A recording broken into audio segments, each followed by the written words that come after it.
আমাদের বাংলাদেশে অনেক মুসলমান আছে যারা শুধু নবীকে নবী বিশ্বাস করে, কিন্তু নেতা হিসাবে বিশ্বাস করবার চায় না। আমাদের নবী কিন্তু শুধু নবী না, আমাদের নবী হলেন বিশ্ব নেতা। দরিকন ঠিক না? ছোট্ট একটা কথা বলি, হোসাইন রাদি আল্লাহ তাআলা বসে আছেন। হোসাইন রাদি আল্লাহ, নবীর নাতির নাম কি? ছোট নাতির নাম হল হোসাইন। এরা সামনে কাতারে ছোট ছোট বাচ্চারে, এই যা তো তোরা যা, তোর তো আবার এমনি দেওয়া হবে, অসুবিধা নেই। লাফালাফি করে, কি করে না করে, এটা তো আরো ছোট, যেটাকে কি রে, এর গাঁও তো শীতের কাপড়ও নাই রে বারা।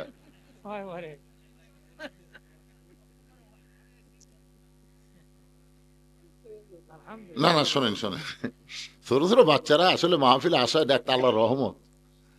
সুবহানাল্লাহ বলেন। কারণ এদের মা ভালো পারে, এদের আসলে খোঁজটা দেখেন, এদেরকে মা ভালো, ভালো মায়ের সন্তান হওয়ার কারণে ভালো জায়গায় সামনে কাতারে এরা চান্স পাচ্ছে। আর যারকে মাও খারাপ, এরা মেলার মধ্যে ঘুরতেছে। যাই দেখেন একটা ছেলে যে ঘুরতেছে, এই কেন ঘুরতেছে, ওর মাও জিজ্ঞেস করেন। ওর ঘোরার কারণ হলো, উনি যখন মায়ের পেটে আসছিল তখন মাও পেটত দিয়ে গোটা পাড়াই ঘুরিছে, ওই পেটের মধ্যেই ঘোরনি বেরম পাচ্ছে। কথা বুঝলেন না? এই জন্যই তো দুনিয়াতে এসে ভালো জায়গাতেই থাকবার পারে না, খালি ঘোরে খালি ঘোরে। এই যে কতগুলো ছেলে দেখলাম পিছনে আসলো, কিছুক্ষণ বক্তার দিকে তাকা তাকা চলে গেল, কিন্তু এরা যায়নি বারে, এরা বসে আছে। থাক বাবা থাক, শোনেক বানা শোনেক, দোয়া করবো আল্লাহ যেন তোদেরকে হক্কানি কবুল করে। ধরে কোন আমিন। তো যেই কথা বলতেছিলাম একটু মনোযোগ দিয়ে শুনবেন। আয়াতটা আর একবার আপনাদেরকে বলি, ইয়া আইয়ুহাল্লাযীনা আমানুত্তাকুল্লাহা হাক্কা তুকাতিহি ওয়া লা তামুতুন্না ইল্লা ওয়া আনতুম মুসলিমুন। আল্লাহু আকবার কবার সালে সবাই পারবি তাই। আমি 11 সালে প্রথম যখন হজ করবার গেলাম, বুঝলেন, আমার এক সাথী ছিল, ওই জামরাইদার শয়তানক পাথর মারার সময় এক ঠ্যাঙের উপর ভর দিয়ে মারে। আমরা দুই ঠ্যাঙের উপর দিয়ে মারি পাথর, আর ওই এক ঠ্যাঙের উপর তুলে সেই ধরে মারে, বুঝলেন, পাথর লাগে আবার উষ্ঠে আসে। আমি করলাম, কে রে ভাই, শত শত হাজি সাহেব পাথর মারতেছে, কিন্তু তোর লাগা তো এরকম করে কেউ মারে না, কারণ কি? তাই হুজুর বুঝতেছেন না, শয়তানক মারলি তো কলজে শান্তি পায়। আমি বললাম, তাহলে আমি একটা কথা বলি। কি কথা? আমি বললাম, ভাই তুমি নাকি হজ করতে আসার আগে রেজিস্ট্রি অফিসে গেছিলে। আমাকে হুজুর আপনি কেমনে জানলেন? আমি বললাম, তুই আমার বাড়ির পাশে, আমি শুনছি তো। আমি এটাও শুনলাম তুমি 18 বিঘা জমি ছেলেক দিছে আর মেয়েক দিছে মাত্র 1 বিঘা। হুজুর এইটা আপনি কি করে জানলেন? আমি বললাম, পাগলা, ওটি পাথর নামেরা তোপ মার। কারণ ওই শয়তানের চাইতে তুই হলো বড় শয়তান, যে আল্লাহর কোরআনের ফারাজকে অস্বীকার করে নিজের ইচ্ছা মতো বন্টন করে। সে কোনোদিন ইনসান হতে পারে না, সে মানব রূপী বড় শয়তান। জোরে কোন কথা ঠিক না? তো মানব রূপী যারা বড় শয়তান, তারা আল্লাহু আকবার বলবার পারবে না ভাই। আল্লাহু আকবার বললে শয়তান থাকে না, শয়তান দৌড় দেয়। কিন্তু যার মধ্যেই শয়তান বসে আছে, তার জবান দিয়ে আল্লাহু আকবার বের হবি না। আমাদের বাংলাদেশে বহু বড় বড় দল দাবি করে আমাদের দল সবচেয়ে বড়, ওই দলের মধ্যে কিন্তু আল্লাহু আকবার নাই। দেখছেন, বহু স্লোগান আছে আল্লাহু আকবার নাই। কারণ কি? যেই দল আল্লাহু আকবার থাকবে না, ওই দলই হলো শয়তানের দল। জোরে বলেন, কারো দল কথা কন না কেন? কোনটা আল্লাহর দল, কোনটা শয়তানের দল, এটা আবার চিনার লাগে। যেই দলের মিছিলে দেখবেন আল্লাহু আকবার নাই, বুঝবেন ওই পুরা দলই শয়তান। আর যেই দল ছোট হোক, কিন্তু যদি আল্লাহু আকবার তাকবীর দিয়ে মিছিল শুরু করে, তাহলে বুঝবেন এরাই হচ্ছে আল্লাহর দল। তো আপনারা কোন দলত আছেন? আল্লাহর দলে। তো একটা সাটানা তাকবীর দেওয়া লাগবে, বুঝলেন? নারায়ে তাকবীর, আল্লাহু আকবার, নারায়ে তাকবীর, আল্লাহু আকবার, নারায়ে তাকবীর, আল্লাহু আকবার। আল কোরআনের আলো সংসদে জালো, আল হাদিসের আলো সংসদে জালো, নারায়ে তাকবীর, আল্লাহু আকবার। মোটামুটি একটু কি মনে হচ্ছে? ঘড়ির দিকে তাকিয়ে দেখেন রাত 10:30 পার হয়ে গেছে, কিন্তু এই তাকবীর দেওয়ার কারণে আপনাদের চেহারা মনে হয় কেবল রাত 8টা বাজতেছে। শীতও কমে যাবে, ক্লান্তিও চলে যাবে। তাকবীরে এমন স্পেশাল একটা পাওয়ার আছে, আশেপাশে শয়তান থাকলে ওরাও পালায়ে যাবে। সুবহানাল্লাহ কোন না কেন? তো এখন হোসেন রাদিয়াল্লাহু নবীর ছোট নাতি বসে আছে, আপনারা যেরকম বসে আছেন এরকম বসে আছে। ইতিমধ্যে ইয়াজিদের কিছু লোক, কার লোক? ইয়াজিদের কিছু লোক এসে হোসেন রাদিয়াল্লাহকে বলতেছে যে আপনার নানা হচ্ছে বিশ্ব নবী। কথাটা খেয়াল করবেন, আপনার বাবা হচ্ছে বিশ্ব আলেম, আপনার মা হচ্ছে খাতুনে জান্নাত। এমন একটা ঘর থেকে, এমন একটা বংশ থেকে আপনার জন্ম হয়েছে, আপনি খালি বসে থাকবেন, যা পাবেন তাই পাবেন। কথাটা কি খেয়াল করেন আপনারা? করছেন যে আপনার বাবা নানা হলো বিশ্ব নবী, আপনার বাবা হলো বিশ্ব আলেম, আপনার মা হলো খাতুনে জান্নাত। আপনার দৌড়াদৌড়ি করা লাগবে কেন? খালি ঘরের মধ্যে বসে থাকবেন। আপনি কি চান? পীরের বেটা পীর নাকি খান? আপনি চান কি? যা চাবেন তাই পাবেন। এমন কথা শোনার পরে হোসেন রাদিয়াল্লাহু দাঁড়িয়ে গেলেন। ইয়াজিদের লোকেরা বললেন বসে থাকলেই পাবেন। আর হোসেন রাদিয়াল্লাহু বসে না থেকে দাঁড়িয়ে বললেন, রে ইয়াজিদের সামসারা, তোমরা যদি আল্লাহর বান্দা হইতে তাহলে আমার নানাকে শুধু বিশ্ব নবী বলতা না, আমার নানা হলো বিশ্ব নেতা। তোমরা একটা বলতেছ বিশ্ব নবী, কও তো বিশ্ব নেতাকে? হ্যাঁ, আজকে বাংলাদেশে কিছু মুসলমান এরকম আছে, নবীর প্রতি দরুদ পড়ে, নবীর সালাম করে মিলাদের ভিতরে, কিন্তু নবীর সমাজ গড়ার কাজে অনেকের দ্বন্দ্ব মনে বাজে। ওয়াজ করতে গেলে হুজুর রাজনীতি দান করেন না, রাজনীতি দান করেন না। আরে পাগলা, আমি হলাম পানশা হুজুর, সবচেয়ে বড় হুজুর, হিজরত করার পরে মদিনায় 10 বছর রাষ্ট্র পরিচালনা করেছে। জোরে কোন কথা কন না কেন? তাহলে আমাদের নবী রাজনীতি করেনি? নবীর নেতৃত্বে 27টা যুদ্ধ হয়েছে। নবী নিজে সেনাপতি হয়ে বাতিলের বিরুদ্ধে 27টা যুদ্ধ করছে। আপনি কি মনে করেন আমাকে নবী খালি নামাজই পড়ছে? হ্যাঁ, চিন্তা করেন। এখন সেই নবীর জীবনী থেকে যদি ওয়াজ করি খালি বিশ্ব নবী বিশ্ব নবী, কিন্তু নেতার কথা কইলাম না, তাহলে কি ইসলাম পূর্ণাঙ্গ হলো? হোসেন রাদিয়া বলেন, এ জিদের সামসারা, আমার বাবা শুধু বিশ্ব আলেম না, আমার বাবা হলো বিশ্ব বীর। জোরে কান সুবহানাল্লাহ। এই যে লোকেরা কি বলছে, তোমার বাবা হলো বিশ্ব আলেম। হোসেন বলতেছে আমার বাবা শুধু বিশ্ব আলেম না, আমার বাবা হলো বিশ্ব বীর। আপনারা বলেন তো, হযরত আলী কি শুধু বড় আলেম ছিল না বড় বীরও ছিল? আল্লামা সাইদি হুজুর শুধু বড় আলেম না, বড় বীর হওয়ার কারণেই হাসিনা থেকে অন্যায়ভাবে জেলখানাত বন্দি করে রাখছে। জোরে কোন কথা ঠিক কি না? খালি যদি বড় আলেম হতো, কত বড় আলেম আছে বাংলাদেশে, একটাকে ধরে না। তার মানে কি? কুল জাল হক ওয়া যাহাকাল বাতিল ইন্নাল বাতিলা কানা যাহুকা। হোসেন বলতেছে আমার মা শুধু খাতুনে জান্নাত নয়, আমার মা হলো ফাতেমাতুজ জোহরা। তোমরা একটা বলো, একটা বাদ দাও। আমার নানাকে বিশ্ব নবী বলো, কিন্তু বিশ্ব নেতা বাদ দাও। আমার বাবাকে বিশ্ব আলেম বলো, কিন্তু বিশ্ব বীর বাদ দাও। আমার মাকে খাতুনে জান্নাত বলো, কিন্তু ফাতেমাতুজ জোহরা বাদ দাও। তার মানে কি? একটা কও, একটা বাদ দাও।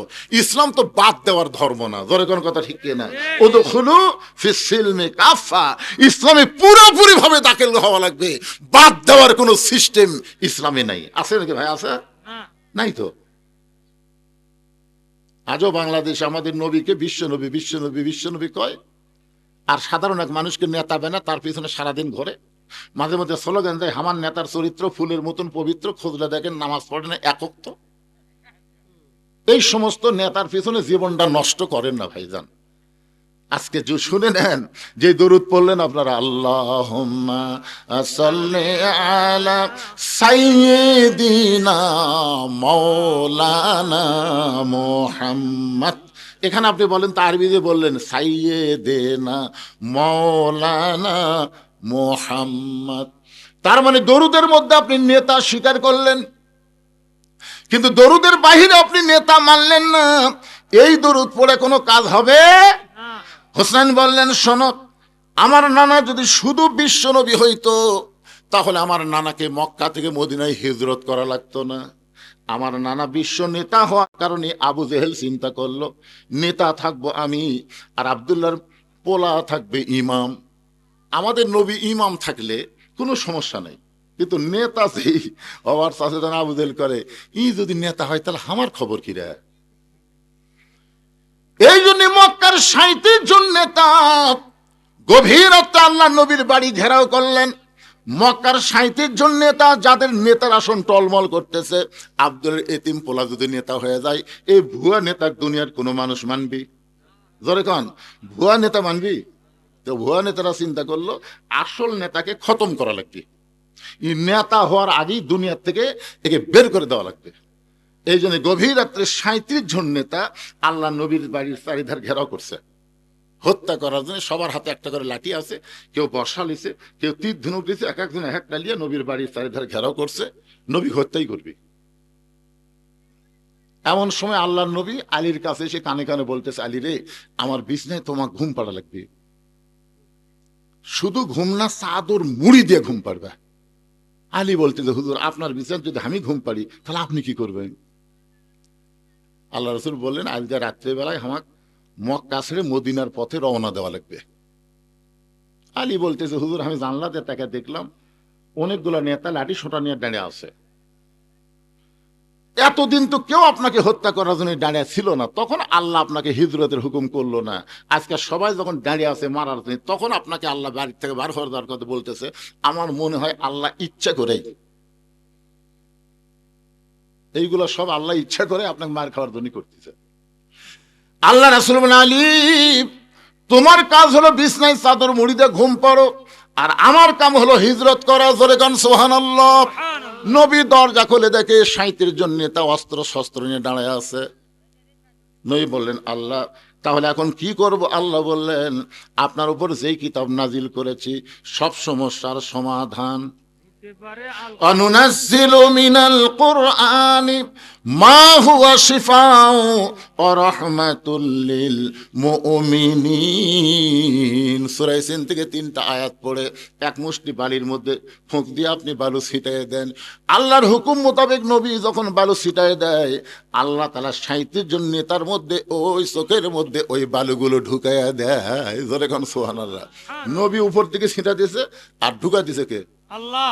ওরকে হাতত লাঠি সোটা যা আসলো ফেলে দিয়ে বালু চোখে ঢুকলে আরো লাঠি লাঠি ফেলে দেখালি চোখ ডলতেছে।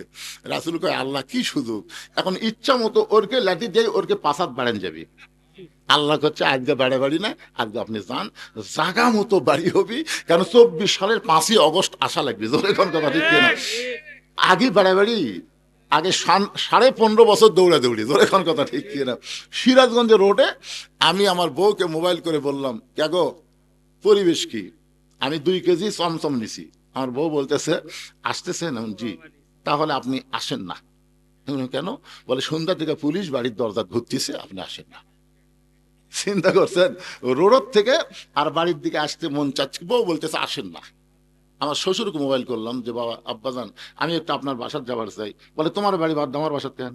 বলে, আমার বাড়ির দরজা পুলিশ ঘুরতেছে। শ্বশুর বললো, নাউজুবিল্লাহ, আপাতত না আসাই ভালো, কারণ তুমি যাবে যেখানে, পুলিশ যাবে সেখানে, দরকার নেই। আমার যত বন্ধু বান্ধব আছিল সবাইকে বললাম, ভাইরে আজকে রাত একটু তোমাকে বাসার থাকবার চাই। সব বন্ধু বান্ধব বলতেছে, তুমি গজবে আসো, দরকার নেই। শেষ পর্যন্ত গাড়ি এক জায়গা থুয়ে আর এক জায়গা আলুর বাগড়ের মধ্যে আমরা শুয়েছিলাম কতদিন। কি মনে করছেন?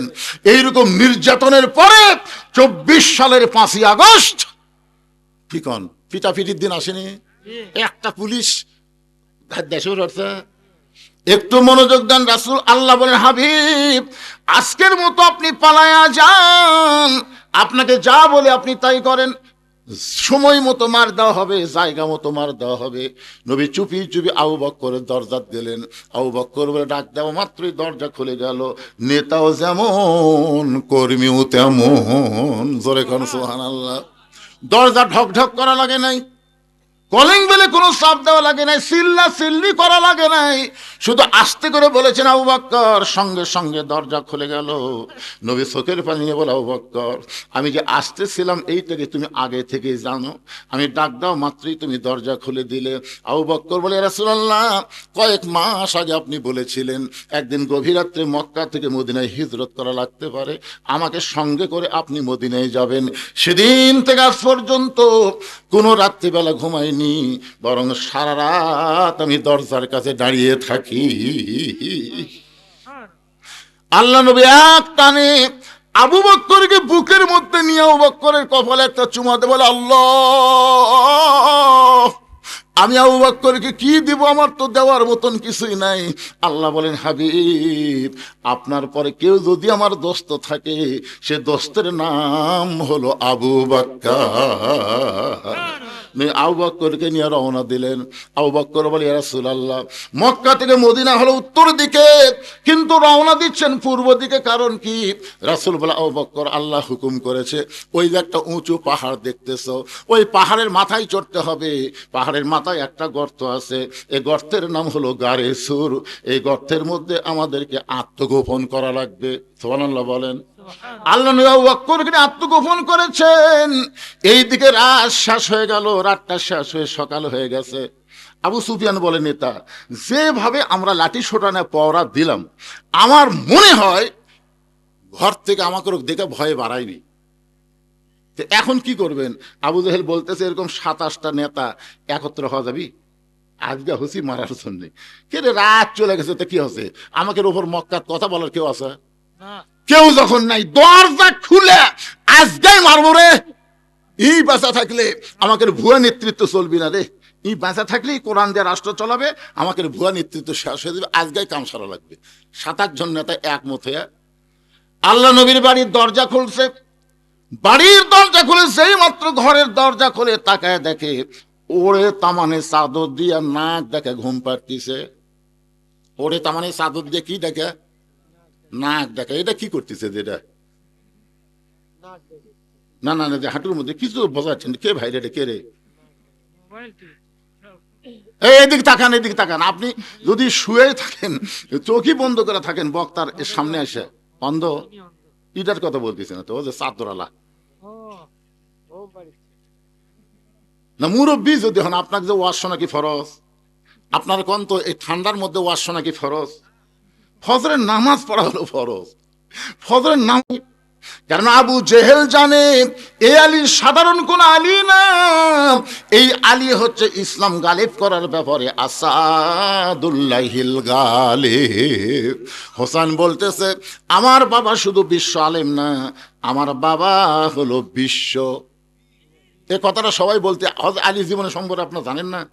তাহলে একটা ছোট্ট ঘটনা শোনেন। তিহিমা প্রান্তরে নবী যখন সাহাবীদের নিয়ে আলোচনা করতেছে, এমন সময় নবীর চোখ দিয়ে দর দর করে পানি পড়তেছে। তো ওসমান গনি বলে, ইয়া রাসূলুল্লাহ, এত সুন্দর আলোচনা করেন হুজুর, কিন্তু আপনার চোখ দিয়ে পানি পড়ে কেন?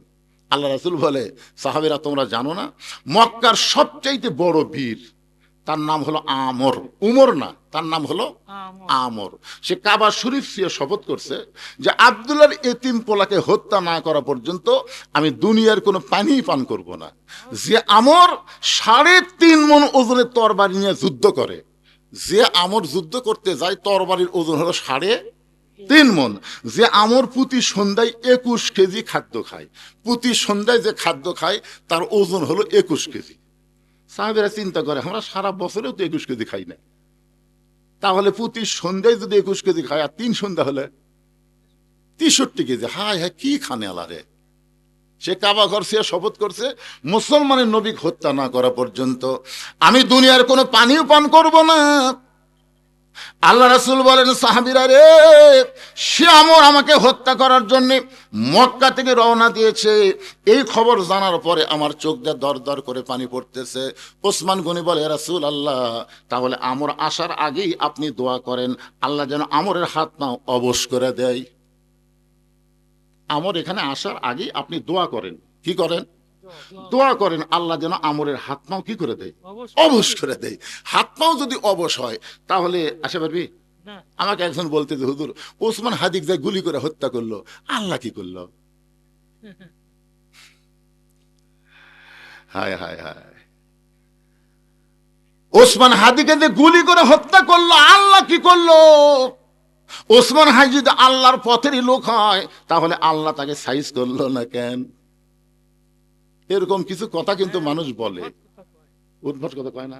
আবার আমার কাছে একজন বলতেছে, হুজুর মাটির পুতুল বানায়া করিলা বেহোশ, তুমি যেমনি নাচাও তেমনি নাচে পুতুলের দাও দোষ। তুমি সর্প হইয়া দংশন করো, আবার ওঝা হইয়া ঝাড়ো। তুমি চোরকে বলো চুরি করো, আবার পুলিশ হইয়া ধরো। নাউজুবিল্লাহ খান না কেন? এরকম কিছু লোক নাই, এই যে একটা আবুল সরকার বাড়াছে, আল্লাহর নাকি আকামাতা নাই, কখন কি কয় এটা আপনাকে বুঝাই দিব। ওয়ালা তামুতুন্না ইল্লা ওয়া আনতুম মুসলিমুন, মুসলমান না হয়ে মরা যাবে না। এইটা বুঝানোর জন্যই তো আপনাদের বলতেছি, ভাইজান একটু মনোযোগ দিয়ে শোনেন। ওসমান গনি বলে, রাসূলুল্লাহ হুজুর আপনি দোয়া করেন আল্লাহ যেন আমরের হাত পাও অবশ করে দেয়। নবী তাকায় দেখে প্রত্যেকটা সাহাবী ওসমান গনির সাথে একমত, মানে প্রত্যেকটা সাহাবী ওই কথার সাথে কয় মত? আসুকুতু আনির রেজা, চুপ থাকাই হলো সম্মতির লক্ষণ। তো নবী কি করছেন? দুই হাত তুলে আল্লাহকে বলতেছে, আল্লাহ আল্লাহ, যে আমর আমাকে হত্যা করার জন্য কাবা ঘর সে শপথ করছে, আল্লাহ সেই আমরের হাত পা, এই হাত পা কয়েই নবী আর কথা কয় না। হাত পা তারপরে অবস্থা লাগবে না, কিন্তু নবী কার হাত পা বলতেই নবীর কথা বন্ধ। ইতিমধ্যে জিবরাইল এসে নবীকে বলতেছে, ইয়া আইয়ুহান নাবিয়্যু হারজিল মুমিনিনা আলাল কিতাল, ওগো নবী, যারা আপনার ওয়াজ শুনতেছে, যারা আপনার ওয়াজ শুনতেছে, তাদেরকে আপনি সৈন্য হিসাবে গড়ে তোলেন, তাদেরকে আপনি সৈন্য হিসাবে গড়ে তোলেন। যে কোনো সময় মক্কার কাফেরেরা মদিনাকে আক্রমণ করতে পারে, আপনি দোয়া দিয়ে দরুদ দিয়ে মদিনা রক্ষা করতে পারবেন না। মদিনা রক্ষা করতে গেলে কাফের বেঈমানদের বিরুদ্ধে অস্ত্র ধরা লাগবে। জোরে কোন কি ধরা লাগবে? খালি এই দুই হাত না, এই দুই হাতত লাঠি নেওয়া লাগবে। খালি দোয়া দিয়ে কাম সারবেন। মুয়াজ্জিন বলতেছে, হুজুর যে হারে গ্রামে চুরি শুরু আছে, একটু দোয়া করেন তো আল্লাহ চোরের হাত থেকে যেন ভাদারকে বাঁচাই। এখন ইমাম সাহেব বলতেছে, এশার নামাজের পরে সবাই বসবেন, ভাই কেউ যাবেন না। সবাই বসেছে, বলে 3 বার সূরা ইখলাস পড়েন, 11 বার দুরূদ পড়েন, 7 বার আস্তাগফিরুল্লাহ পড়েন। পড়ার পরে 2 হাত তুলে বলতেছে সবাই আল্লাহর কাছে কাঁদবেন, ভাই আল্লাহ আল্লাহ, চোরের হাত থেকে ভাদারকে তুমি হেফাজত করো, আল্লাহ আল্লাহ, আর যেন এই গ্রামে চুরি না হয়, আল্লাহ চোরের হাত থেকে হেফাজত করো। ইমাম যখন কান্দে কান্দে দোয়া করতেছে, চোর জানলার ওই পার থেকে বলতেছে আমিন আমিন। আচ্ছা, চোর আমিন আমিন করার কারণ কি জানেন? যে তোরা দোয়া করে ঘুমায় আর আমি চুরি করি। আর ইমাম সাহেব যদি বলতো চোরের হাত থেকে বাঁচার জন্য কোনো দোয়া না, প্রত্যেকটা 3 হাত করে একটা লাঠি কাটো, 3 হাত করে একটা কি কাটো? লাঠি কাটো। যে দিক দিয়ে চোর আসবে এই রাস্তাগুলো তোমরা চিহ্নিত করে গোপনে গোপনে প্রত্যেক রাস্তায় 5 জন লাঠি নিয়ে দাঁড়ায় থাকো, দেখি চোর কোন দিক দিয়ে আসে। এটা যদি চোর শোনে আমিন কবি? ওরে বাবারে, 2 হাত খালি দোয়ার জন্য না রে, এই 2 হাত হলো লাঠি ধরার হাত। আল্লাহ নবী আর দোয়া করলেন না। আমরের হাত পা বলেই নবী আস্তে আস্তে হাতটা নিচের দিকে নিয়ে আসলেন। সঙ্গে সঙ্গে ওসমান গনি বললেন, ইয়া রাসূলুল্লাহ হুজুর, আমরা সবাই আপনার সঙ্গে হাত তুলে দোয়া করতে চাই, অথচ আপনি দোয়া না করে হাতটা নিচে নিয়ে আসলেন। রাসূল বললেন, সাহাবীরা রে, তোমাদের মধ্যে এমন কে কেউ আসো, ওই আমর আমি নবীর কাছে আসার আগে তার কাছে তোমরা যাবার পারবে? তোমাদের মাঝখানে এমন কেউ আছে যে আমর আমি নবীর কাছে আসার আগে ওই আমরের সামনে যাবার পারবে? এমন কি তোমাদের মধ্যে কেউ কে আছে? প্রত্যেকটা সাহাবী মাথা নিচু করে চিন্তা করতেছে, 3.5 ওজনের তরবারি প্রতি সন্ধ্যায় 21 কেজি খায়। সবাই চিন্তা করতেছে, কিন্তু পিছনে 11 বছরের একটা কিশোর, বুঝলেন, ছোট মানুষ, আর চিন্তা ভাবনা আছে। পিছন দিক থেকে কিশোর হযরত আলী দাঁড়িয়ে বলতেছে, লব্বাইক ইয়া রাসূলুল্লাহ, আমি আমরের সামনে দাঁড়াবার চাই। আল্লাহ রাসূল বলেন, এজলিস, বস। এই তুই ছোট মানুষ, তুই কি বুঝিস রে? নবী বললেন, সাহাবীরা রে, তোমাদের মধ্যে এমন কে কেউ আসো ওই আমরের সামনে দাঁড়াবার পারবা? সঙ্গে সঙ্গে হযরত আলী দাঁড়িয়ে বললেন, লব্বাইক ইয়া রাসূলুল্লাহ, আমি আমরের সামনে দাঁড়াবার চাই। আল্লাহ রাসূল বললেন, আয়। যেই নবীর কাছে আইছে, নবী বলতেছেন, আলী, আমর জেহাদের ময়দানে 3.5 ওজনের তরবারি নিয়ে যায়, প্রতি সন্ধ্যায় 21 কেজি খায়। এত বড় বীরের সামনে তুই দাঁড়াবি, একটাবার তোর নিজের দিকে চিন্তা কর। আলী বলতেছি, ইয়া রাসূলুল্লাহ, আল্লাহ নবীর প্রতি বিশ্বাস স্থাপন করার পরে আমার ঈমান আমাকে বলে দিয়েছে আমি দুনিয়ার কোনো দিকে তাকাই না, আমি আমার আল্লাহর দিকে তাকায়া থাকি। ওগো আল্লাহর নবী, আপনাকে আমি এত ভালোবাসি, দুনিয়ার কোন কাফের এসে আপনাকে হত্যা করবে, আপনাকে মারবে, আর আমি আলী জীবিত থেকে এইটা দেখব, এটা কখনো হবে না। আমি আমার জীবনের চাইতে আপনাকে বেশি ভালোবাসি গো আল্লাহর নবী, আমি আমার জীবন দিব, কিন্তু কোন কাফেরকে আপনার সামনে আসতে দিব না। সুবহানাল্লাহ কোন না কেন? আমি আমার জীবন দিব। জোরে কোন কি দিব? সঙ্গে সঙ্গে আল্লাহর নবী বলে, ওসমান। ওসমান বলে, লব্বাইকা রাসূলুল্লাহ। রাসূল বলে, ওসমান তোমার বাড়িতে কোনো তরবারি আছে? ওসমান গনি বলে, ইয়া রাসূলুল্লাহ, ওই কুরবানির সময় উট দুম্বা জব করার একটা তরবারি আছে। রাসূল বললেন, তাহলে সেটাই নিয়ে আসো। ওসমান গনি এক দৌড়ে বাড়িতে গিয়া একটা তরবারি এনে নবীর সামনে দিলেন। নবী তাকায় দেখে তরবারি ওজনে হলো 1 কেজি, লম্বায় হলো 27 ইঞ্চি। কয় কেজি? 1 কেজি, লম্বায় হলো 27 ইঞ্চি। চিন্তা করতেছেন কয় মন লিয়ে আসতেছে? 3.5 মন তরবারি লিয়ে আসতেছে। আর ওসমানের বাড়িতে আছে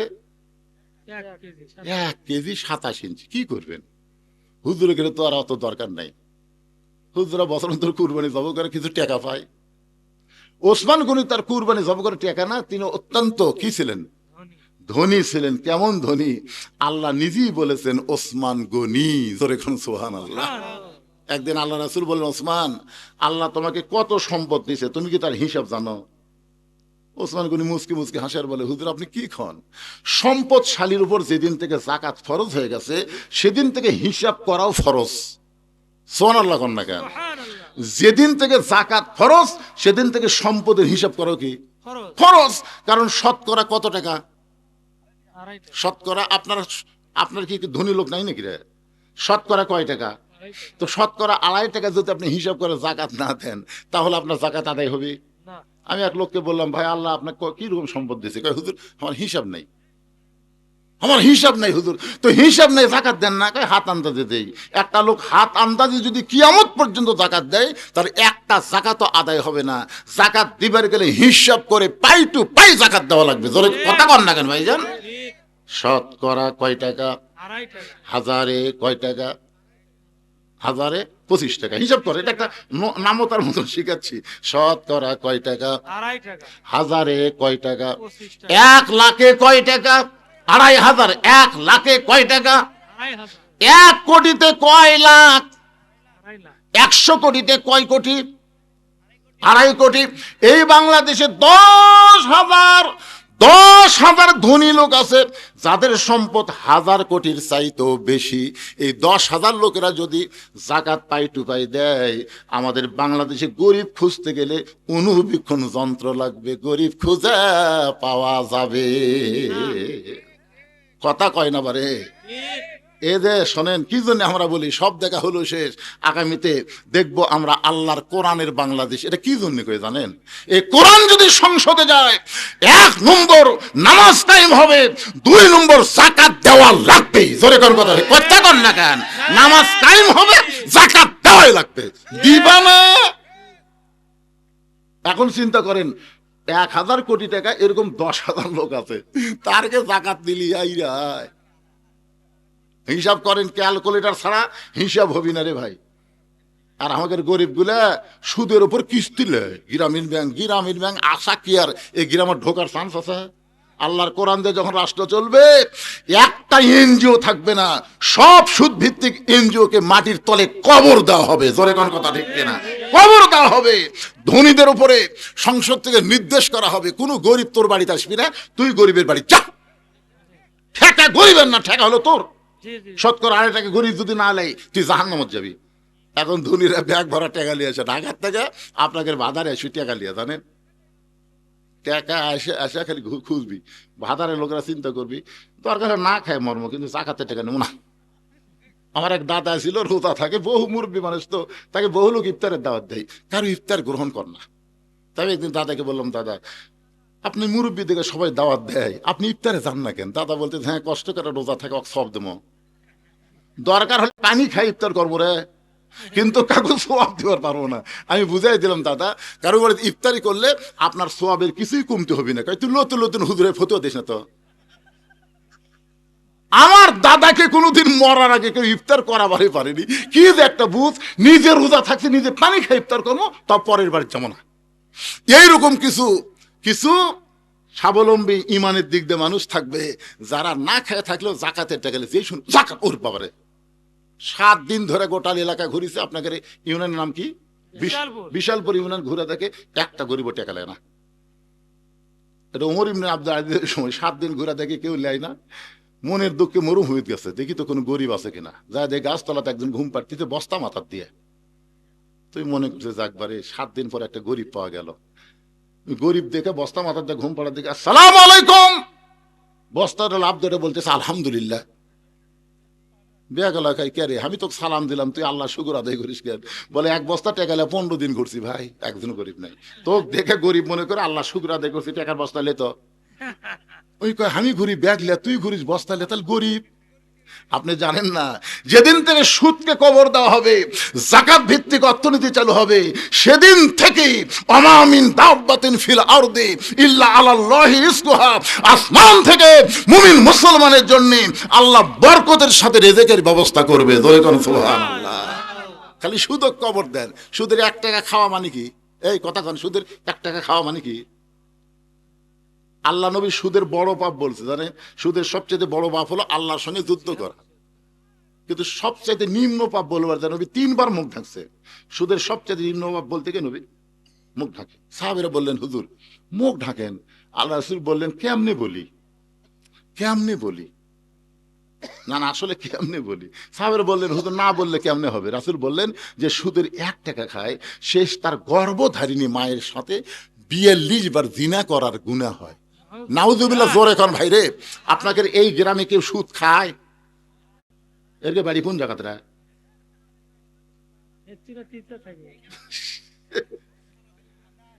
শোনেন, যদি কেউ সুদ দেয় তাকে আল্লাহ মাফ করতে পারে, কিন্তু যে খায় এটা হকুল ইবাদের মধ্যে পড়া যায়, আল্লাহ মাফ দিবে না যতক্ষণ পর্যন্ত যাদের কাছে সুদ লিছে তাদেরকে ফেরত না দেয়।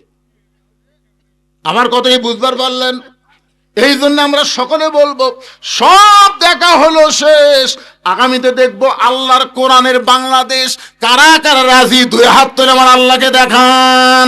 এ যারা রাজি তারা হাত তোলেন। লিল্লাহি তাকবীর। আল কোরআনের আলো সংসদে জানো, কোরআন হাদিস যেখানে আমরা আছি সেখানে দুনিয়ার মুসলমান এক হও, এক হও। লিল্লাহি তাকবীর। আলহামদুলিল্লাহ। ঘড়ির দিকে তাকায় দিকে রাত বাজতেছে 11টা 10, আর আপনাদের চেহারা দিকে মনে হচ্ছে কেবল রাত 9টা বাজতেছে। ঠিক। মানুষ কম হোক তাজা, এতে এটা ঘুমাচ্ছিল এটাও তাজা হয়ে গেছে আলহামদুলিল্লাহ।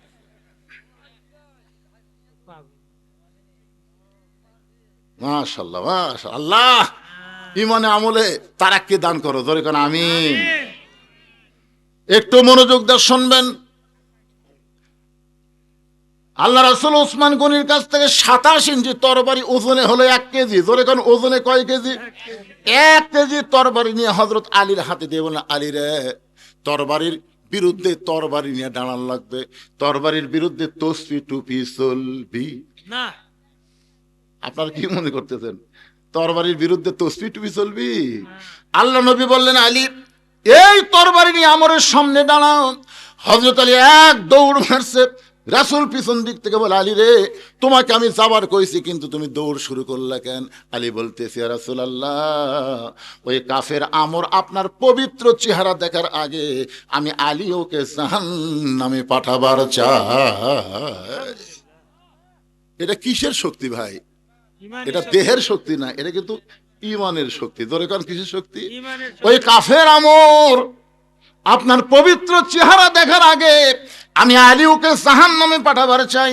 এই বলে হযরত আলী মারছে দৌড়। এদিক থেকে আমর আসতেছে, আমরের পিছনে 2000-এর মতন কাফেররা মিছিল করতেছে। মিছিলের সাউন্ডটা হলো মুসলমানের নবীকে কেউ বাঁচাবার পারবে না, মুসলমানের নবীকে কেউ বাঁচাবার পারবে না। এত বড় বীর কাবা শরীফ সে শপথ করছে আজকে মুসলমান নবীকে কে বাঁচাবে। এই মিছিল যখন করতেছে আর আমর হাতির মতন হাঁটতেছে, হাতির মতন তরবারি কান্দে নিয়ে হাঁটতেছে। এমন সময় 27 ইঞ্চি তরবারি নিয়ে হযরত আলী আমরের সামনে দাঁড়ায় গেছে, একেবারে সামনাসামনি। আমর বলতেছে, কে রে তুই রে? এই ফুসকা হাতত চাকুলিয়া কি?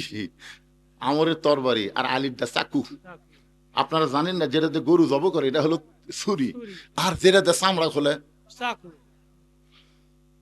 বলতেছে এত ছোট চাকু নিয়ে তুই আমার সামনে দাঁড়াইলি রে ফুসকা, তুই কয় দিনের? তখন হযরত আলীর বয়স মাত্র 11 বছর। জোরে বলেন কয় বছর?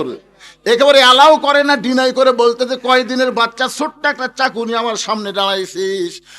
হযরত আলী সঙ্গে সঙ্গে কোরআন থেকে একটা আয়াত পড়ে ওই চাকুর মাথায় একটা ফু দিয়া ওই চাকু দিয়ে আমরের সামনে একটা দাগ দিলেন। কোরআনের একটা আয়াত তেলাওয়াত করে চাকুর মাথায় ফু দিয়া আমরের সামনে একটা দাগ দিয়ে বললেন, রে কাফেরের পাঁটা, তুই কত বড় বাপের বেটা, আল্লাহর নবী তো হত্যা করা দূরের কথা, এই দাগটা ডেঙ্গায় তুই এক ধাপ সামনে যা। সুবহানাল্লাহ না কেন? এদের দাগ দিতে এই দাগ দেওয়া বলতেছে তুই কত বড় কাফেরের ফাটা, তুই কত বড় বাপের বেটা, আল্লাহ নবীক মারবি, আল্লাহ নবী তাহলে দাগটা ডেঙ্গায় এক ধাপ সামনে যা। এই কথা যেই কইছে ভাই আমরের ভিতরে হযরত আলীর একটা সাউন্ড ছিল যার নাম হলো হায়দারি হাঁক। ধরে এখন কি হাঁক? হযরত আলী হায়দার। হযরত আলীর নামের পিছনে কিন্তু হায়দার শব্দ আছে। হায়দার এমন ভাবে বলছে বুঝলেন, ওর ভিতর খালি আলী বলতেছে, রে কাফেরের পাঁটা, কত বড় বাপের বেটা, নবী মারা তো দূরের কথা, এক ধাপ ডাঙ্গায় সামনে যা। সঙ্গে সঙ্গে হাজার হাজার কাফেরা বলতেছে, মারেন মারেন। এই ছোট্ট একটা বাচ্চা আপনাকে কি বললো? আপনি থমকে দাঁড়িয়ে গেলেন, আপনি তাকে মারেন। যখন সমস্ত কাফের বলতেছে মারেন মারেন, নিজের ইজ্জতকে রক্ষা করার জন্য আমর হযরত আলীকে মারার জন্য যেই তরবারি কাঁধ থেকে নামাইছে, ইত্তাকু ফিরাসাতাল মুমিনিনা ফাইন্নাহু ইয়ানজুরু বিনুরিল্লাহ। হযরত আলী নূরের চোখে তাকায় দেখে আমরের তরবারি না, ওইটা আল্লাহ কাঠের তক্তা বানায়া দিছে। দুনিয়ার সমস্ত মানুষের কাছে তরবারি, কিন্তু হযরত আলীর কাছে কাঠের তক্তা। কে বানায় দিছে? আল্লাহ। এই জন্য রাসূল বলেছেন, ইত্তাকু ফিরাসাতাল মুমিনিনা ফাইন্নাহু ইয়ানজুরু বিনুরিল্লাহ। যদি নূরের চোখ তোমার থাকতো, তুমি 3 তলা 2 তলা 1 তলা বাড়ির দিকে তাকাতে না, বারবার তুমি সকাল সন্ধ্যা কবরে চলে আসতা। কবরে এসে তুমি দেখতে আর বলতে, ভাই রে, এই বাড়ি সব চাইতে, এই গ্রামের সব চাইতে বড় এই লোকটা এটি শুতে আছে পারে। আমার এক বন্ধু ছিল বগুড়া রহমাননগরে, মাঝে মধ্যে আমার কয়, হুজুর আপনি এত বড় বক্তা হচ্ছেন, আমি একটা বাসা তৈরি করছি, আপনি একদিন সময় পান না, একটু দোয়ার জন্য আসবেন তো? আমার বারবার মোবাইল করার জন্য আমি গেলাম, যাই দিকে হচ্ছে সোনালি কালারের বিশাল একটা গেট। আমরা গ্রামের লোক দরজা কই, ওরা গেট কয়। আমি চিন্তা করলাম, আমি ওই দরজার যা নবীর তরিকা মোতাবেক সালাম দিচ্ছি, আসসালামু আলাইকুম আহলাল বাইত। 3-4 বার সালাম দিলাম। ওই গেটের পাশে একজন পান বেচে, ওই হাঁকায়, হুজুর কি করতেছেন আপনি? আমি বললাম, বারে সালাম দিলাম তো। যতই সালাম দেন ওর কান পর্যন্ত যাবি না তো, তাহলে গেট খুলি কি করে? ওই ধারের দেখেন কলিং বেল আছে, চাপ দেন। এখন আর সালাম কালাম চলে না হুজুর, এখন চাপাচাপি চলে, চাপাচাপি। আমি কলিং বেলের যেই চাপ দিছি বুঝলেন, আল্লাহর কি কাম, ওই কলিং বেলের সাউন্ড আবার বিদেশি কুত্তে ভরে হচ্ছে, মানে সাউন্ডটা কুত্তের সাউন্ড করে উঠছে। আমি ভয় 3 ধাপ পিছনে গেছি, পানালা হাসতেছে, বলতে ভয় গেলেন কেন?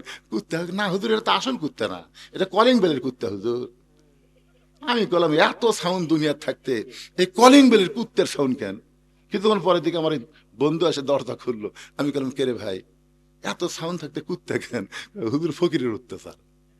এখন কতগুলো ফকির বানাছে, এরা কলিং বেলের চাপ দেয়, ভিক্ষা চায়। তা আমার এক লোক বন্ধু বলো, ফকিরের হাত থেকে যদি বাঁচতে চাও তাহলে কুত্তে ঢুকাও। আমি কুত্তে ঢুকেছি, প্রথম এক ফকির ভিক্ষা নেওয়ার নিয়তে যেই চাপ মারছে, কুত্তার সাউন্ড শুনে চাউলের ব্যাগ ফেলে দে দৌড়, মানে যেটুকু ভিক্ষা করছে ওটা নিয়ে মানে ওটি ফেলে দে দৌড় মারছে। এলাকার মধ্যে যত ফকির আছে সমস্ত ফকির বলছে ওই গেটর যান যাস না, ওটি কিন্তু বিদেশি কুত্তে আছে। উই প্রচার করার কারণে একটা ফকির আর আসে না। আমি কইলাম ভাই রে, ফকির একটা মারাত্মক কথা কছে। কি কথা হুজুর? কি কথা জানিস না? ওই গেটে তো একটা বিদেশি কুত্তে আছে, সেই বিদেশি কুত্তেই তো তুই।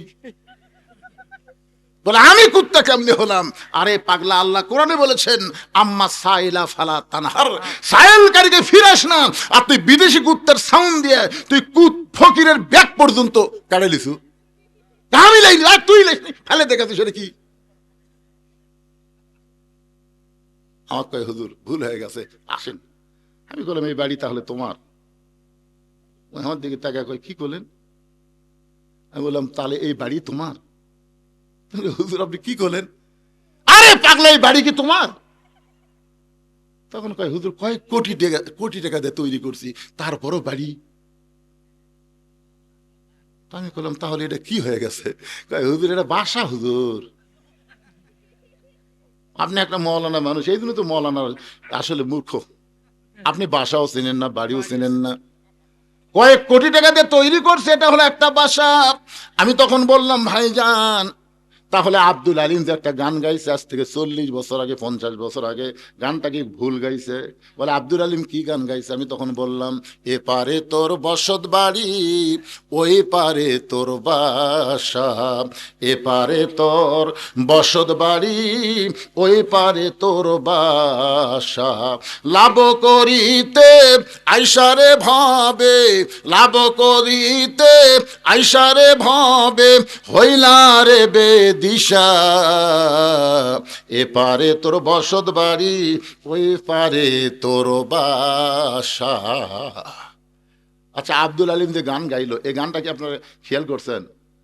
এ পারে তোমার বসত বাড়ি, ওই পারে তোমার বাসা। দুনিয়াতে প্রত্যেকটা মুসলমানের বসত বাড়ি হবে, কিছুদিন বসত করতে পারবে, কিন্তু চিরস্থায়ী থাকতে পারবে না। ওই পারে তোমার বাসা হলো, বাসার নাম হলো জান্নাত। তুমি যখন ওই পারে যাবা তোমাকে আর ছাড়া লাগবে না। আল্লাহ চিরস্থায়ী ভাবে বলে দেবেন সালামুন আলাইকুম তিবতুম ফাদখুলুহা খালিদিন। যে জান্নাত পাওয়ার পরে আর আপনাকে ছাড়া লাগবে না। আর যত বড়ই বাড়ি তৈরি করেন, এই বাড়ি কিন্তু আপনাকে ছাড়া লাগবে। যেই বাড়ি ছাড়া লাগে এইটার নাম হলো বসত বাড়ি। কিছুদিন বসত করা যাবে কিন্তু চিরস্থায়ী থাকা যাবে না। এখন চিন্তা করেন, আমি বললাম ভাইজান চোখটা বন্ধ করেন তো। তো বাসাওয়ালা বলতেছে চোখ বন্ধ করলে কি? আরে করেন না কেন? এই যে চোখ বন্ধ করেছে, আমি তখন ওর কানের কাছে বললাম মিশে মায়ায় বন্দি থাইকা, মিশে মায়ায় বন্দি থাইকা করলাম কত খেলা,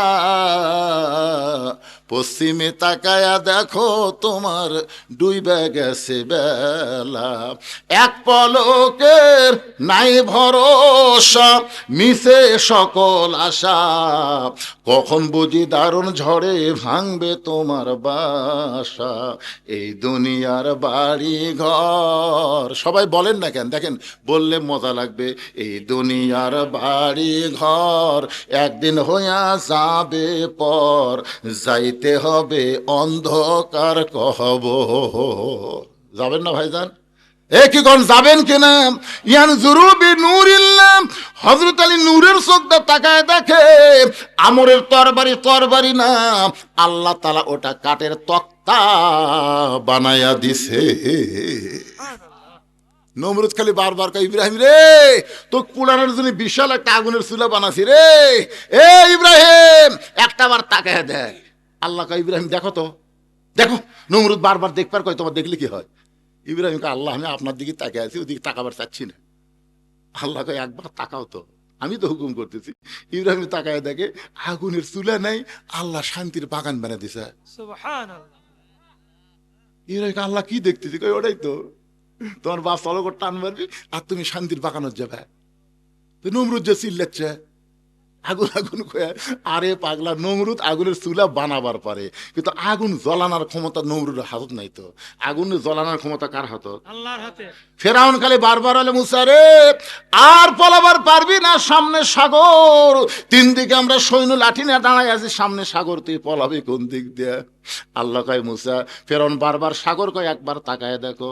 মুসা বলতেছে, আল্লাহ কি দেখবো, আমি তোমার দিকে তাকায় আছি, হাসবি আল্লাহ নিমাল ওয়াকিল অনিমাল মাওলা অনিমান নাসির। আল্লাহ বলেন, নাসরুম মিনাল্লাহি ওয়া ফাতহুন কারীব অবাশশিরিল মুমিনিন।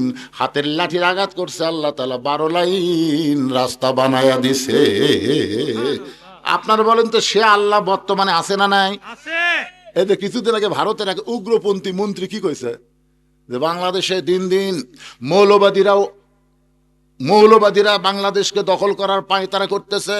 এই মৌলবাদীরা বলতেছে সব দেখা হলো শেষ, আগামীতে দেখবো কোরআনের বাংলাদেশ। কিন্তু বাংলাদেশের হুজুররা তো জানে না, তিন দিকে ভারত, একদিকে সাগর। যদি ভারত একবার হুজুরদের ধরে, এই মৌলবাদীদের ধরে, এরা পলানোর কোনো রাস্তা খুঁজে পাবি না। সাথে সাথে আমি ফেসবুকে পোস্ট দিলাম, এই নেংটির বাচ্চারা, তোরা মুসানবী চিনিস? মুসানবী যদি চিনা থাকিস এ কথা বলিস না। তোরা যে সাগর দেখাবি, আল্লাহ সেই সাগর আমাদের জন্য রাস্তা বানায় দিবে। তোর কোন কথা ঠিক কিনা? তোরা অস্ত্রের ঝনঝনানি, পারমাণবিক অস্ত্র, অ্যাটম বোমা নিয়ে মুসলমান মারিস না। নমুদের আগুনের চূড়া যদি আল্লাহ শান্তির বাগান বানায় দেয়, তোদের বোমাও আল্লাহ মুসলমানের জন্য মিষ্টি বাঙ্গি তরমুজ বানায় দিবে। তোর কথা কোন পারে না? ওরা ভারত থেকে বোম মারবি, আপনাকে এই জামাইল এলাকাতে এসে ওই বোমা পড়বি, পড়ে মাটির উর্বর শক্তি দেখে আল্লাহ কবি, এই বোমা ইসাব্বিহুলাহু মা ফিস সামাওয়াতি ওয়াল আরদ, আসমান জমিনের মধ্যে যা কিছু আছে সব তসবিহ করে কার? আল্লাহ। তাহলে বোমার মধ্যে অনুপরমাণু কার তসবিহ করে? আল্লাহ। তো বোমা বলতেছে, আল্লাহ আমরা কি করবো? ওরা তো নিংটির বাচ্চারা তো মারলো, কিন্তু মুসলমানের জেহাদি ময়দানে এসে আমরা কি করবো? আল্লাহ বলে, মাটির পরশে তরমুজ হয়ে যা, ওই এলাকার যেটা ভালো হয় সেটাই হোক। এখন আপনাকে এলাকার মনে করেন তরমুজই ভালো, বড় একটা তরমুজ পড়ে আছে, ছেলেরা কয় কে রে, ওটা কি দেখা যায় না? তো যাই দেখে তরমুজ, বাড়ির থেকে দাও বটি যা আছে বলে সব কেটে কেটে খাচ্ছে। ওরা অনুবীক্ষণ যন্ত্র দেখতেছে বোমা যে জামাইল পড়লো, বোমার খবর কি? ওরা দেখে যে কাটিয়ে খাচ্ছে। নেংটির বাচ্চারা, জানিস না রে নেংটির বাচ্চারা, আমরা আমেরিকা, রাশিয়া, ব্রিটেন, ফ্রান্স, ভারতকে ডরাই না, আমরা ভয় করি আল্লাহর। জোরে বলেন কার? এই জন্য আল্লাহ বললেন, আত্তাকুল্লাহ হাক্কা তুকাতিহি ওয়া লা তামুতুন্না ইল্লা ওয়া আনতুম মুসলিমুন। হযরত আলী এক লাফে তরবারি যখন তক্তা দেখছে, এক লাফে ওই তরবারি তক্তার উপরে উঠে, আলীর হাতে যেই ছুরি আছে তার লম্বা হলো 27 ইঞ্চি, ওজন হলো 1 কেজি, বিসমিল্লাহ কয়ে মারছে। ওই তরবারি তক্তার উপর উঠে বিসমিল্লাহ কয়ে, মানে আমরের ঘাড়ও 27, ছুরিও 27, একের খাপের খাপ মিলে গেছে পারে। শুধু ঘাড়ের সঙ্গে লাগাইছে, সঙ্গে সঙ্গে আমরের দেহ একদিকে, মাথা একদিকে পড়েছে, সমস্ত কাফের দেহ দৌড়, যত কাফের আসলে একটা আর নাই। এমন সময় আল্লাহর নবী এসে বলতে চাইলি, রে তুমি কি জানো তোমার ডিগ্রি হলো এই মুহূর্তে আসাদুল্লাহিল গালিব। আলী চোখের পানি বের করে বলতেছি, ইয়া রাসূলুল্লাহ আমি কিন্তু মারিনি। ওকে আল্লাহর নবী, আমি কিন্তু মারিনি। আল্লাহ রাসূল বলে, কি বলতেছে? হুজুর বিশ্বাস করেন আমি কাল ঠেক আছি। এই ঠেকাতে কিভাবে 2 ভাগ হলো আমি নিজেও তো চিন্তা করে পারতেছি না। আল্লাহ রাসূল এভাবে আঙ্গুল তুলে বললেন, যে কথা একবার কইছো এ কথা আর কইও না, আমার কাছে কসো এটা যারা আর কারো কাছে কইও না, কারণ তোমার ডিগ্রি কিন্তু আসাদুল্লাহিল গালিব, এটা আমি দেইনি, স্বয়ং আসমান থেকে আল্লাহ দিছে। জোরে কোন সুবহানাল্লাহ। আলী বলতে যে হুজুর আমি কিন্তু মারি নাই। রাসূল বলেন, চুপ, আর বলবা না। হযরত আলী এই যে চুপ করলেন, কয়েক বছর পর তাবুকের যুদ্ধে কামুজ দুর্গের দরজা দেই দরজা খুলতে লাগে 100 জন, লাগাইতে লাগে 100 জন, এত বিশাল একটা দুর্গের দরজা। জিহাদের ময়দানে হযরত আলীর ঢালটা যখন পড়ে গেছে, উপর হয়ে ঢালটা না নিয়ে এক দৌড়ে গিয়ে দরজা হেঁচকা টান মারছে। যে হেঁচকা টান মারছে, গোটা দুর্গের দরজা হযরত আলীর হাতে ঢাল হয়ে গেছে। একটা দুর্গের দরজা হাতের মধ্যে উঠে আসে, কাফেররা কয় কে রে, মানুষ নাকি রে? সমস্ত কাফের যখন ভয়ে দৌড় দিছে, হয়তো আলী রাগ করে দরজা ফেলে দিছে, 80 গজ দূরে গিয়ে পড়ছে। সাহাবেরা নবীর কাছে গিয়ে বলতেছি, ইয়া রাসূলুল্লাহ, আজকে আলীর কারণে আমরা যুদ্ধে জয় হলাম, আজকে আলীর কারণে আল্লাহ আমাদের বিজয় দিল। নবী কোনো কথাই বলতেছে না। কিছুক্ষণ পরে হযরত আলী, আল্লাহ রাসূল বলে, আলী খবর কি? আলী বলতেছে, হুজুর আপনি কি শোনেন নাই? শুধু দরজা টান দিছি, হ্যাঁচকা টান, হাতে ঢাল হলো, ওরা সব ভয়ে চলে গেল। হুজুর এত জোরে দরজা ফেলে দিলাম, 80 গজ দূরে গিয়ে পড়েছে। আল্লাহ নবী বলেন, কথা কি সত্য? আলী বলতেছে, বিশ্বাস যদি না হয় তাহলে আমার সাথে চলেন। নবীর সামনে সামনে, হযরত আলী পিছনে পিছনে, ওই যে দরজা দেখা যায়। রাসূল বলেন, আলী রে, যে দরজা ফেলে দিলে 80 গজ দূরে গিয়ে পড়লো, ওই দরজা একটু ওপর দিকে তোলো। হযরত আলী দৌড়ে গিয়ে দরজা ধরে নাড়ে, নিজে নড়ে কিন্তু দরজা নড়ে না। সমানে দরজা টানে, নিজেই নড়ে কিন্তু দরজা নড়ে না। আল্লাহর পাওয়ারের কুদরতি হাত ছিল। আজকে যখন তুমি হ্যাঁচকা টান দিছে কামুল দুর্গের দরজা, তখন তুমি একলা ছিলে না, তোমার হাতের সঙ্গে আল্লাহর হাত ছিল। তুমি যখন দরজা ফেলে দিছ, তখন তুমি একলা ছিলে না, তোমার হাতের সঙ্গে আল্লাহর কুদরতি হাতের পাওয়ার ছিল। কিন্তু আলী রে, এখন তুমি একলা হয়ে গেছো, এখন দরজা টানো, নিজে নড়ো কিন্তু দরজা নড়ে না।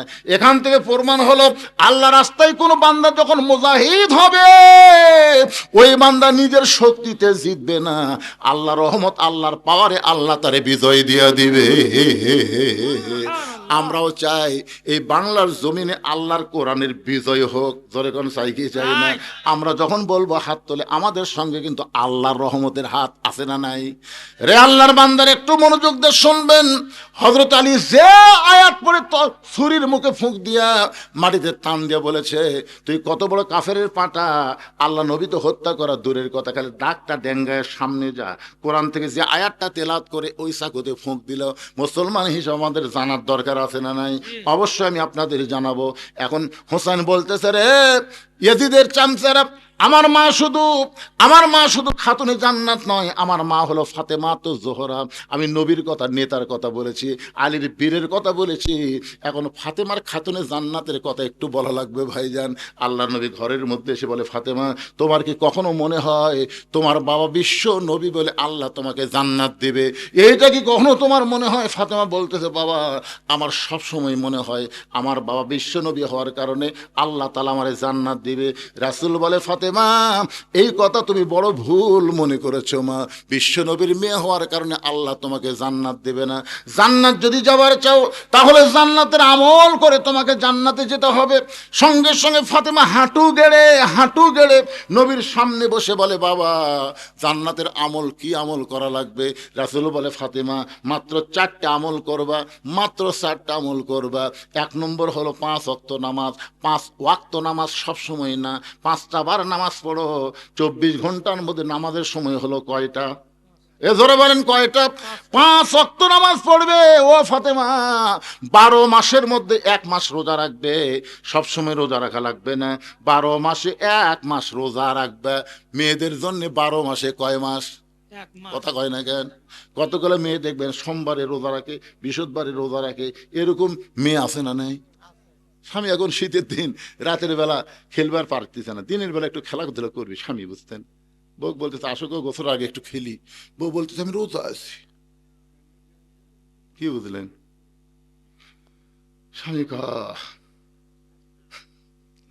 এই জন্য মায়েদের বলবো, মা, নফল নামাজ, নফল রোজা স্বামীর হুকুম ছাড়া করা যাবে না। এ কথা কন না কেন? আল্লাহ রাসূল বলেছেন, আল্লাহর পরে কাউকে যদি সেজদা দেওয়ার হুকুম থাকতো, তাহলে প্রত্যেকটা নারীকে বলা হতো, তোমার স্বামীর পায়ে সেজদা করো। এই কথার দ্বারা রাসূল বুঝাইলেন, আল্লাহর পরেই মেয়ে মানুষের কাছে সবচাইতে দামি ওই মহান ব্যক্তি হলো তার স্বামী। কোনো বউ যদি নফল নামাজের নিয়ত করে আর স্বামী যদি ডাকে, কেগো, সঙ্গে সঙ্গে নামাজ বাদ দেওয়ার স্বামীর ডাকে উত্তর দেওয়া লাগবে। শুধু ফরজ নামাজের নিয়ত করলে স্বামী ডাকলে উত্তর দেওয়া যাবে না, কারণ আগে আল্লাহ, তারপরে স্বামী। আমার কথা বুঝলে? তাহলে রমজানের ফরজ রোজা করো, তো এত রোজা কে করবার কথা রে? হ্যাঁ, রোজা যদি করবার চাস 50 বছরের পরে কর, তখন খেলাধুলা করার শক্তি থাকবে না, তখন রোজা কর। এই জুয়ান বয়স, আমি একটু অ্যাঙ্গেলে বুঝে দিলাম, পরে আপনার বুঝা নেবেন, বুঝলেন? সব কি আর বুঝা দেওয়া যায়? এবারে কি গল্প করতেছেন ময়নারা? জনগণ আপনাকে দিকে তাকাই তো, এই জন্য বলতেছে গল্প করলে মেলার যা জিলাপি খাও দাও। কি বিরক্ত হচ্ছেন? একটু মহব্বত না জিকির করেন লা ইলাহা ইল্লাল্লাহ, জোরে লা ইলাহা, লা ইলাহা ইল্লাল্লাহ মুহাম্মাদুর রাসূলুল্লাহ সাল্লাল্লাহু আলাইহি ওয়াসাল্লাম। আল্লাহ রাসূল বলেন, ফাতেমা সারা বছর রোজা থাকা লাগবে না, মাসে বছরে কয় মাস? 1 মাস রোজা থাকলে রোজার হক আদায় হবে। ও ফাতেমা, সবসময় স্বামীর খেদমত করা লাগবে না। স্বামী যখন খেদমত চাবে তখন খেদমত করবা, নিজের ইচ্ছায় স্বামীর খেদমত করবা না। স্বামী চাইলে খেদমত করবা। মায়েরা শোনেন শোনেন, আপনি যখনই নিজের ইচ্ছায় স্বামী খেদমত করবার যাবেন, তখন বোঝা যাচ্ছে আপনার মধ্যে শয়তানি আছে। শয়তানি আছে, হয় স্বামীর বাপের বিরুদ্ধে, না হয় মায়ের বিরুদ্ধে ওয়াজ করবি। তাছাড়া হঠাৎ এরা এতই রাবিয়া হলো কোথা থেকে? এই জন্য রাসূল বলেছেন, স্বামী যখন খেদমত চাবে তখন স্বামীর খেদমত করবে। আল্লাহ নবী চোখের পানি নিয়ে বললেন, ফাতেমা শুধুমাত্র পর্দা, শুধুমাত্র সতীত্বের হেফাজত, পর্দা করা, এটার কোনো অক্ত নাই মা, এটার কোনো সময় নাই, এটা সব সময় ফরজ। মেয়েদের যে আমলটা সব সময় করা লাগবে তার নাম কি? জোরে কর না কেন ভাই রে? আপনাকে এলাকাত মেয়ে মানুষ মারা গেলে আপনারা কয় কাপড় দেন? 5টা দেন। আচ্ছা আপনারা বলেন তো, মরদ মানুষ আপনারা জানেন যে মেয়েদের যে পুরুষের চাইতে 2টা কাপড় বেশি লাগে, এই 2 কাপড় কোন জায়গাত বান্ধে? এটা শুনালেন, যদি না জানেন তো জানে নেবেন। একটা হলো সিনা বান, মানে বুকত বান্ধে, আর একটা হলো মাথাত বান্ধে। এখন বলেন তো, মরার পরে মাথাত কাপড় বাঁধলো কিন্তু বাঁচা থাকতে চুল বেচা খেলো, তাহলে কি হবে কোন তো? না না, বাঁচা থাকতেই মাথার চুল বেচা খেলো। মেয়েদের মাথার চুল শুধু একজন পুরুষ দেখতে পারবে, সেই পুরুষ হলো তার স্বামী। স্বামীর সামনে মাথায় কাপড় দেওয়া লাগবে না, আর স্বামী ছাড়া বাপ ভাই যাই হোক সবার সামনে মাথার কাপড় দেওয়া লাগবে। শুধু একজন ব্যক্তির জন্য মেয়েদের মাথার কাপড় দেওয়া লাগবে না, সেই ব্যক্তি হলো তার কি? কথা কয় না রে পারে, স্বামী রে। এই চুল দেখবি স্বামী, স্বামী ছাড়া অন্য কেউ চুল দেখারই সুযোগ নাই। আর কতগুলো ফেরুয়ালা লাড়িয়ায় চাড়ায় কিনতে পারে, একেবারে মগজ থেকে বাইর করে দিছে, একদিকে 1 টাকা কাঁচা দিছে, এদিকে চুল দিছে, লাটতিছে লাটতিছে আর চুল দিচ্ছে। ভাবি ভাবি এই সামান্য ভাবি, আর একটু একটু নাই ভাবি। তখন বলতেছে, ভাই আর তো নাই, মানে স্বামী খালি প্যারাশুট তেল কিনে দিচ্ছে, জুই তেল কিনে দিচ্ছে ওর চুল দেখার জন্য, আর ওই খালি সমানে বাড়িতে গেছে, যা দিকে তো আর একটু নাই তো কি করি, মুড়া চিরো নিলিয়া বুঝলেন, মাথাত খালি একাধারছে মারিয়া কিছু তুলে। আমি ভাই দেখেন তো, তখন চুলালা লাড়াফেরা করছে। ভাবি আরে একটু না হোক, আজকে এই লিয়ে গেলাম ভাই, ভাবি আগামীবার যেন একটু বেশি হয়, বুঝতেছেন না? এখন আপনারা বলেন, যে মেয়ে মানুষের মাথার চুল একটা ফেরুওয়ালা, একটা চুলওয়ালা লাড়িয়া চাড়িয়া কিনলো, ওর মাথা মরার পরে কাপড় দিয়ে লাভ হবে? কি কথা বলে? তাহলে যেই স্বামীর বউ চুল বেচা খাচ্ছে, হ্যাঁ আপনাদের খবর কি ভাই? একটা বউকে আল্লাহ কিছু বলবে না, একটা বউকে আল্লাহ কিছু বলবে না, সব বলবি স্বামীকে। রাসূল বলেছেন, আর দায়ুসুল ইয়াদখুলুল জান্নাহ, দায়ুস কোনোদিন জান্নাতে যাবে না। দায়ুস কে রে? এই তোর কি হলো রে? এই 4টা পোলা দে পাঠা দিলে হয়। চুপ থাকো। আমার মায়েরা শোনেন, মরার পরে খাটনি পর্যন্ত চাদর দিয়ে ঢাকে। কি জন্য মরার পরে 5টা কাপড় আবার খাটনি চাদর দিয়ে ঢাকে? কারণ মরার পরে যদি এমন পর্দা হয়, তাহলে জীবিত অবস্থা পর্দা কেমন করা লাগবে একটু মা বোনদের খেয়াল করা দরকার আছে না নাই? আমার মা এদের জন্য বলতেছি, মা সবাই আমরা মরে যাব, এখানে যত মানুষ আমরা আইছি, এখান থেকে বাড়ি যাওয়ার গ্যারান্টি কারু? আরো জোরে কোন? কারু নাই। তাহলে আমরা কখন মরবো আমরা কেউ জানি না ভাইরে, কেউ জানি না। এখানে আমরা বসে আছি, আহারে এখান থেকে মরলি আমাদের দেহ কবরে যাবে, আর সেই গোরস্থানের উন্নতি গল্পে মাহফিল। আমাকে বলতে হুজুর গোরস্থানের জন্য একটু 5-10টা মিনিট আপনি একটু চাবেন। আপনারা যারা এই গ্রামের এই গোরস্থানে মারা গেলে যারা থাকবেন তারা কারা কারা আছেন একটু হাত তোলেন তো দেখি। এই ভাদার পশ্চিমপাড়া কবরস্থানে মরে গেলে আপনারা থাকবেন, এই নিয়ত যারকে আছে তারা একটু হাত তোলেন তো। আরে এই পাড়ার একটাও নাই। সবাই তুলেন, সবাই আদারে আদারে খুশি খুশি হাত তুলে ইনশাআল্লাহ। খুশি খুশি তুলবি কে? সত্যি তোলা লাগবি, তুই আমার অ্যাঙ্গেল মারছিস। খুশি খুশি আপনারা এই গ্রামের যারা মাহফিল করতেছেন, যারা এই মাহফিল করতেছেন, আপনারা কেউ নাই? আচ্ছা ঠিক আছে, আপনারা হাত নামান তো দেখি। আমার জগৎ পাওয়ার কমে গেছে তো দেখে পাচ্ছি না। আচ্ছা এই গ্রামের বাহির থেকে যারা আওয়াজ শুনতে পাচ্ছেন তারা একটু হাত তোলেন তো। এরাই বেশি, এরাই বেশি মানে সবই এরা কয় এরাই বেশি। সবাই। আপনি কোথা থেকে আছেন? এই গ্রামের থেকে। এই গ্রামের আপনি? ও আপনি এই গ্রামে? ভাই আপনি এই গ্রামের? সব অতিগুলি গেল।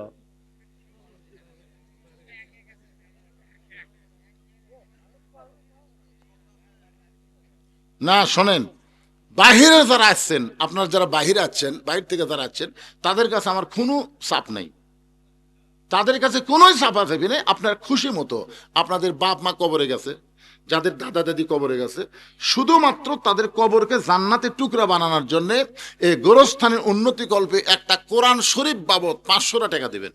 একটা কোরআন শরীফ বাবদ, কোরআন শরীফ দেওয়া লাগবে না, একটা কোরআন শরীফ বাবদ 500 টাকা দিবেন।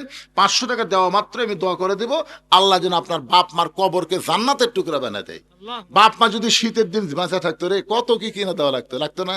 আজকে সেই মা বাপ মা অন্ধকার কবরে গেছে, একটু বাপ মা রুহের মাগফিরাতে 500 টাকা কেউ দিবেন যে হুজুর একটা কোরআন শরীফ বাবদ আমার বাপ মায়ের কবরকে জান্নাতের টুকরা বানানোর জন্য 500 টাকা দিয়ে দিলাম। যারা বাইরের লোক আছেন তার কাছে আমার দাবি, আর এই গ্রামের যারা এলে 500 টাকার খাওয়া আছে। ভাই আপনি কত দিবেন কোন তো দেখি? 500 দিলাম। এই গ্রামের লোকে আপনি 500? সাইলেন্ট যে হুজুর, প্রথমে 500। না না, সেটা এই গ্রামের এই শুনবারই পারিনি। যারা এই গ্রামের বাহির থেকে আসছেন তার কাছে চাই আমি, আর যারা গ্রামের লোক তারা 500 দিলে হবি না, এই কথা কইছি। কি শুনলো রা? কোন কোন কোন কোন কোন আপনি দিয়ে শুরু হোক, এই ডান থেকে 500 নগদ ইনশাআল্লাহ। নগদ দিলেন 500, বাকি কত দিবেন কোন? বাকি আরো 500, 1000 টাকা। ওই 500-র উপর বোধহয় হিসাব জানে না, বুঝলেন? আমার এক দাদি আসলো, 20-এর উপর হিসাব জানতো না, তখন 20 করে করছিল। ভাই কয় কোটি টাকা? 5 কোটি টাকা আছে। 5 কোটি মানে 20-র উপর হিসাব জানে না, এই 500-র উপর জানে না। এদের শেরপুর থেকে এক ভাই 500। কোরআন শরীফ বাবদ এই যে বাবা শেরপুরে কে দিল রে? এটা কিন্তু কোরআন শরীফ বাবদ দাদা। তোমার কে কে মারা গেছে? কে কে মারা গেছে বাবা? আমার দাদা দাদি, নানা নানি। দাদা দাদি নানা নানি রোহের মাগফিরাতের জন্য কোরআন শরীফ বাবদ 500 টাকা দান করেছে আল্লাহ। দাদাদির কবরকে জান্নাতের টুকরা বানায় দেয়।